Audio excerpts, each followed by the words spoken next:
आप रोते भी हो? क्योंकि लड़कों को मतलब ऐसे दिखाया जाता है ना, बोला ही ऐसे जाता है, अरे तू तो लड़का है यार, क्या दिक्कत है तुझे। मैं कहता हूँ कि तो रोना बड़ा जरूरी है। मैं रोता हूँ और एंड बढ़िया तरीके से रोता हूँ। फिल्में देख के रोता हूँ मैं। और मेरी आदत पता है क्या है? मेरी आदत है कि, और मैं शायद बचपन से ऐसा रहा हूँ कि मतलब मेरा इमोशनल आउटलेट जो है, रोना क्या होता है कि इमोशनल आउटलेट होता है, मैं लिख लेता हूँ चीज़ें। जी। मेरा इमोशनल आउटलेट वो हो जाता है। लेकिन मैं रोता हूँ जब मेरे साथ कोई बहुत ओवरवेलमिंग चीज़ हो जाती है। जैसे मैं कोई एक बहुत अच्छी वीडियो देखता हूँ ना, मैं रोने लग जाता हूँ। मैं कोई बहुत अच्छी फिल्म देखता हूँ, मैं रोने लग जाता हूँ। मैं बहुत अच्छा गाना सुनता हूँ, मैं रोने लग जाता हूँ। मैं इमोशनली इतना ओवरवेलम हो जाता हूँ, मुझे समझ नहीं आता मैं क्या करूँ, मैं रोने लग पड़ता हूँ। तो मेरे को कोई हिचकिचाहट नहीं है रोने में। जो सोचते हैं ना कि रोना गलत होता है, रोना नेचुरल है, रोना चाहिए। जिसको रोना आ रहा है उसको रोना चाहिए। फालतू में मतलब ऐसे किसी के सामने ढकोसले ना करो, किसी की सिंपैथी के लिए मत रो। अगर आपको रोना आ रहा है ना, रो।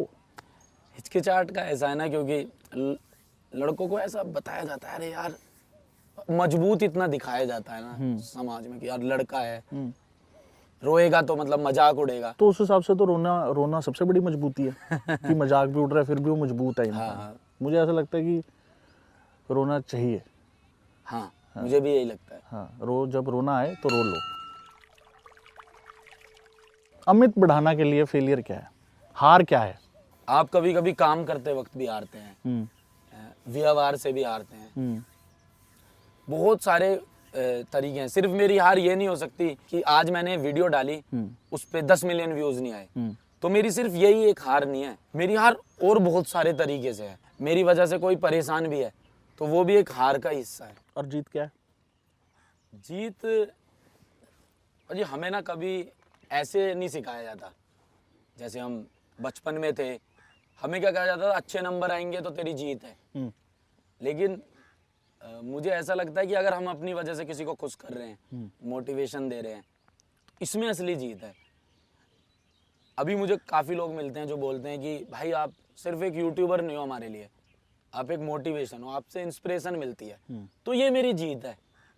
मेरे को भी कहते हैं कि मतलब शादी वाले गाने बनाता है, नाचने वाले गाने बनाता है, व्यूज़ पे भी कई बार सवाल उठे। वो मेरी जीत है ही नहीं, नंबरों में जीत है ही नहीं। खुशी तब होती है जैसे मैं किसी की शादी में शो कर रहा हूँ या कहीं मेरा किसी की सेलिब्रेशन में मेरा गाना बज रहा है, तो मैं हर किसी की खुशी का हिस्सा हूँ।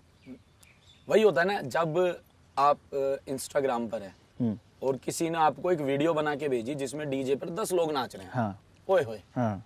मुझे बड़ा अच्छा लगता है जब छोटे छोटे बच्चे, हाँ। कोई मुझे वीडियो भेजता है, हाँ। डायलॉग बोल रहे हैं मेरे, मैं कहता हूँ अरे यार।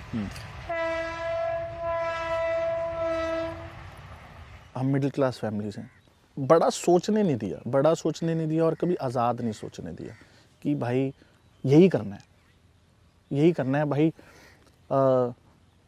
कि तू अगर तूने बीटेक करी है तो जा तू सीधा नौकरी कर अब। हाँ, जैसे हमारे पिताजी से बहस होती थी कि स्कूटर नहीं बाइक लेनी है। हाँ जी। हमारी बहस यहीं ख़त्म हो जाएगी ना। बाइक कोई जो मतलब मैं एक एग्जांपल दे रहा हूँ कि जो बड़े लोग होते हैं उनकी बहस होती है, पापा मैंने मर्सिडीज नहीं BMW लेनी है, उनकी बहस ये होती होगी। तो हमारी बहस तो ये स्कूटर और बाइक पे और ख़त्म हो जाती है। मतलब मैं ये नहीं कह रहा कि मटीरियलिस्टिक चीज़ है, मैं कह रहा हूँ कि सोच का फ़र्क। आप बड़ा सोचो। कौन सोच सकता था कि अमित बढ़ाना इंडिया का नंबर 1 यूट्यूबर बनेगा? काफ़ी लोग नहीं सोच सकते थे, तभी शायद शॉकिंग है ये चीज़। क्योंकि एक पैटर्न सेट है कि यार ये पैटर्न है, ये चलता है, वो चलता है। अमित बढ़ाना एकदम से पैटर्न टूट गया ना। किस दिन YouTube से अमित बढ़ाना का चैनल गायब हो गया। शुभ तो बोलोगे नहीं आप? नहीं, ठीक है मैं ठीक है, अमित बढ़ाना का चैनल सपोज करो चला गया, YouTube बंद हो गया। हाँ जी। उस दिन कैसा लगेगा? आपने ना मतलब ऐसा सवाल पूछ लिया जैसे माँ से नहीं पूछ ले, तेरा बच्चा कहीं चला जाए तो तुझे कैसा लगेगा। तो ये वैसा सवाल है। मुझे पर्सनली ऐसा लगता है कि प्लेटफॉर्म बहुत ज़रूरी होता है, लेकिन आपका सबसे ज़रूरी काम क्या है? लोगों को हंसाना, लोगों से कनेक्टिविटी, लोगों को मोटिवेशन देना, वो अगर मुझे YouTube का प्लेटफॉर्म नहीं देगा तो कोई और देगा। रास्ता तो मिल ही जाएगा। अगर मुझे प्यास लग रही है तो मैं पानी के पास नहीं जाऊंगा, पानी खुद चल के आएगा। दोस्ती के बारे में क्या ख्याल है? दोस्ती, मुझे ऐसा लगता है दोस्ती एक ऐसा रिश्ता है घर वालों के बाद जो मतलब जिसके लिए हम कुछ भी कर सकते हैं। हम कहते हैं ना यार, घर वाले अगर परेशान होंगे तो हम कुछ भी कर देंगे उनकी खुशी के लिए। सेम चीज दोस्ती पर अप्लाई होती है। कुछ भी? हाँ, मतलब कुछ भी। मैं तो कुछ भी करने को तैयार हूँ। मैं भी। हाँ वही, क्योंकि ये एक दिल से निकली हुई चीज होती है। आपको कभी धोखे मिले हैं दोस्ती में? गिनवाते थक जाऊंगा धोखे तो। लेकिन फिर वो दोस्त नहीं है ना यार।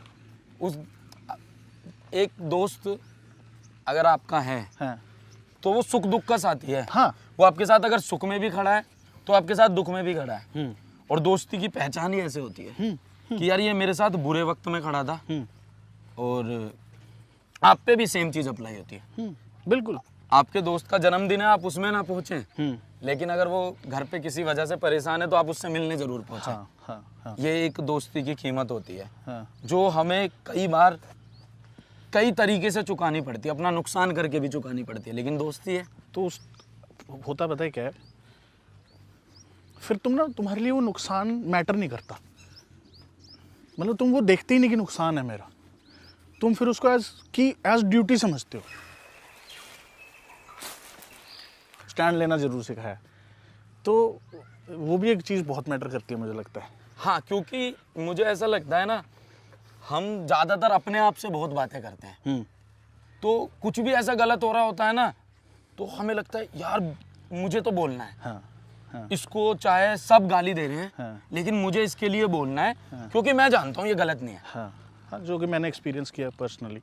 जब मैं नहीं तेरे साथ ही, मतलब जब मेरा थोड़ा सा भी कोई ख़राब टाइम होता है, हाँ जी, तो चंद लोगों के कॉल आए थे जिसमें तू भी था।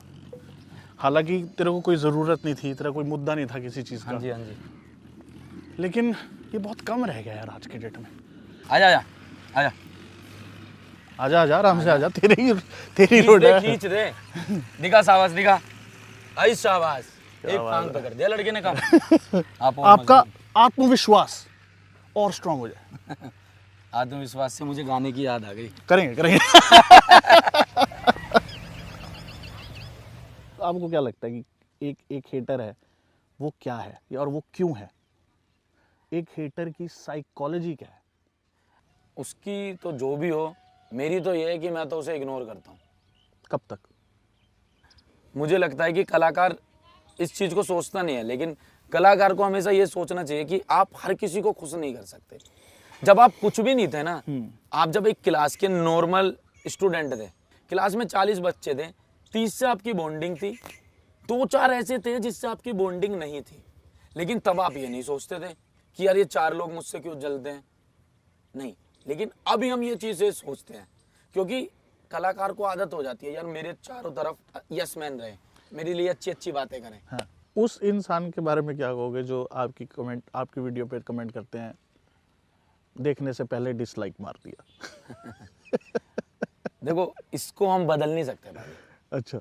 इसके लिए सिर्फ और सिर्फ मुझे हमेशा से ऐसे लगता है कि आपके जो चाहने वाले हैं ना, वो ही इसका रास्ता निकाल सकते हैं, और वही हमेशा से निकालते हैं। और आपने हमेशा देखा होगा, बचपन से हम यही देखते हैं, नकारात्मक चीज़ों पर हमेशा सकारात्मक चीज़ भारी पड़ी है।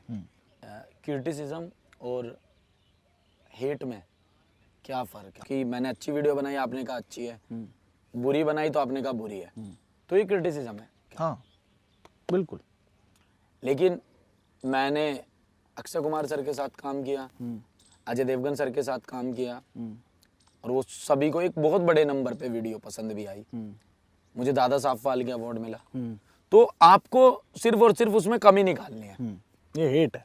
कामयाबी के साथ साथ आपको जलन मुफ्त मिलती है। वही है ना, मतलब अब जो बंदा ये कह रहा है कि भाई मैंने तो सुनने से पहले डिसलाइक मार दिया, उससे क्या उम्मीद रखोगे आप? हाँ जी। वो तो फिर वो तो वही हिसाब किताब हो गया ना कि उनको तो चाहिए ही नहीं हो आप अपनी वो भी जिंदगी में। इतना समय दे रहा है वो भी समय दे रहा है, तो कहीं ना कहीं तो जो आपका हेटर होता है ना, वो सबसे बड़ा फैन होता है आपका, हाँ, क्योंकि वो सिर्फ इस इंतजार में वीडियो आएगी तो मैं जाऊंगा हाँ। डिसलाइक करूंगा, हाँ। तो वो सबसे बड़ा फैन है। हाँ, जो फैन है वो तो आपके फैन है ही, हाँ। वो तो लाइक करना शेयर करना वो तो चाहते हैं, हम्म। लेकिन वो भी चाह रहा है, तो कहीं ना कहीं हेटर भी एक फैन ही है। जो कलाकार है उसको काफ़ी हद तक समाज की समझ होती है। हाँ, कि क्या चल रहा है क्या नहीं चल क्या चल रहा है, क्या नहीं चल रहा है, ये चलेगा रहा है, नहीं चलेगा। एक तरह से एक नब्ज की समझ है या समाज की समझ है। लेकिन कलाकार खुद नासमझी का शिकार बहुत होता है। सबसे ज़्यादा होता है, और हर एक कोई तो नहीं होता, हम जैसे ज़्यादा हो जाते हैं। हाँ, क्यों? मैं अपने बारे में बताऊं तो मैं सबसे ज़्यादा नासमझी का शिकार इसलिए हूँ कि मैं अपनी बात उतनी खुल के नहीं रख पाता, क्योंकि मैं काम में इतना हूँ, मुझे फालतू की कोई कंट्रोवर्सी, फालतू के किसी के अगेंस्ट कोई बात ही नहीं बोलनी। मुझे ये है कि मुझे काम करना है, अपने फैन से मतलब है, और वो काम करना है कि जिससे दूसरे को खुशी मिले। तो कभी कभी मुझे सबसे ज़्यादा नासमझी में लिया जाता है। मुझे सोचा जाता है यार अमित भड़ाना के अंदर बहुत एटीट्यूड है, या भड़ाना ठीक से बात नहीं करता, या लोगों से ठीक से नहीं मिलता, क्योंकि मैं इंटरव्यू भी कम देता हूँ। तो लेकिन अगर मेरे कोई मन से पूछे तो जितनी मैं अपने लिए, मतलब जितना मैं अपने लिए सोचता हूँ उससे डबल मैं दूसरों के लिए सोचता हूँ, क्योंकि कुछ तो ऐसी बात होगी कि इस दुनिया में इतने सारे लोग हैं, लेकिन जिस जगह पर मैं हूँ तो ऊपर वाले ने मुझे ही क्यों चुना उस जगह के लिए कि यहाँ पर तू रहेगा। तो वो चीज़ मुझे ग्राउंडेड रखती है, क्योंकि मुझे औकात का पता है कि यार ये मेरी औकात है। मुझसे भी कई ज़्यादा समझदार टैलेंटेड लोग होंगे, लेकिन मैं ही क्यों हूँ वहाँ पे। ये मैं हमेशा कहता हूँ कि इंसान अपने आप से कामयाब नहीं होता, माँ का कोई ऐसा कर्म होता है जिससे जो औलाद पे आता है और वो कामयाब होता है। कभी कभी मैं ऐसी बातें देखता रहता हूँ अपने खिलाफ कि यार मेरा इससे कोई मतलब ही नहीं है, ना मैंने ऐसे बोला है, ना मेरा ये सोच है, ना मेरा ये विचार है, मेरा तो कोई लेना देना ही नहीं इस बात से, लेकिन वो चल रही होती है। मैं कह रहा होता हूँ नहीं यार मेरे नहीं ऐसा नहीं है, लेकिन मैं उसे बोलता नहीं हूँ, क्योंकि मुझे पता है अगर मैं बोलूँगा 10 लोगों को और साहस मिलेगी कि हम भी कुछ बोलते हैं। तो इसका रास्ता मैं इस तरीके से देखता हूँ कि प्यार करने वालों पर ज़्यादा ध्यान दो। नफरत करने वाले, देखो अगर मुझे इस काबिल बनाया है कि 10 लोग मेरा हाथ पकड़ के मुझे ऊपर उठा रहे हैं, तो 2 लोग मेरी टांग भी खींचेंगे, ये स्वाभाविक है। मिसअंडरस्टैंडिंग का या नासमझी का एक एग्जांपल मेरे घर में ही है। मेरे चाचा जी का बेटा है, 14-15 साल का, 16-17 का। तो मैं एक दिन बैठा, मैं गाड़ी में जा रहे हम, तो मैंने गाना चलाया, कहता भैया गाना चेंज कर दूँ। मैं क्यों, बढ़िया तो है। कहता नहीं भैया आर्टिस्ट नहीं अच्छा। अच्छा। मैं कहता तेरी बुआ का लड़का है, तेरे को कैसे पता आर्टिस्ट नहीं अच्छा? कहता नहीं भैया मेरे वो 2 दोस्त हैं, वो मुझे कुछ बता रहे थे व्हाट्सएप पे, कुछ था इसका। मैंने कहा अच्छा ठीक है। फिर हफ्ते बाद मैं उसके 2 दोस्तों से भी मिला, उसी की उम्र के जवान लौंडे। तो कहते, मैंने पूछा कि भाई क्या चक्कर है इस आर्टिस्ट में? कहता हमें नहीं पता, वो बस व्हाट्सएप पे कुछ चल रहा था, लेकिन है गलत है। ये वो वाली बात है ना कि ना गलती उनकी भी नहीं है, उनकी भी नहीं है, गलती अभी उनकी भी उम्र नहीं। नासमझी वाली है। हम भी ऐसे ही थे, हम भी ऐसे ही थे हम भी ऐसे ही थे। भाई वो तो ये है, भाई वो उम्र तो के है। साथ आता है, लेकिन कभी कभी ना ये चीजें सामने वाले को बहुत परेशान कर जाती है। करती हैं यार, करती हैं। शायद तू, मैं और कितने आर्टिस्ट इन चीज़ के शिकार होंगे, हो जाते हैं। क्योंकि मुझे ऐसे लगता है कि मैंने एक बात, पहले मुझसे मिलो फिर मुझे जज करो। हाँ, ये वाली इस्तेमाल करे फिर विश्वास करें। तो वो वाली चीज पर आजकल कोई विश्वास ही नहीं रखता। जैसे किसी से एक बंदे ने कह दी यार वो बंदा बड़ा खराब है, हाँ, वो उससे ये नहीं पूछेगा क्या कारण है, वो दूसरे को जाके बताएगा यार वो बंदा खराब है। मेरा डे 1 से फोकस भी यही होता है कि जो लोग प्यार देते हैं ना, उनका बहुत सम्मान करना है। अभी यहाँ पर जितने भी ये लोग खड़े हैं, जितने भी ये देख रहे हैं, ये सब धूप है। ये सब क्यों खड़े? ये इसलिए नहीं खड़े कि इन पे किसी चीज की कमी नहीं है। हाँ। ये खूब अपने घर से मजबूत है। ये सिर्फ इसलिए खड़े हैं कि प्यार की वजह बस। से। इन्हें प्यार है। मुझे लगता है ये चीजें जमीन से जुड़ी रखती है इंसान को। मिट्टी इससे ही निकले हैं।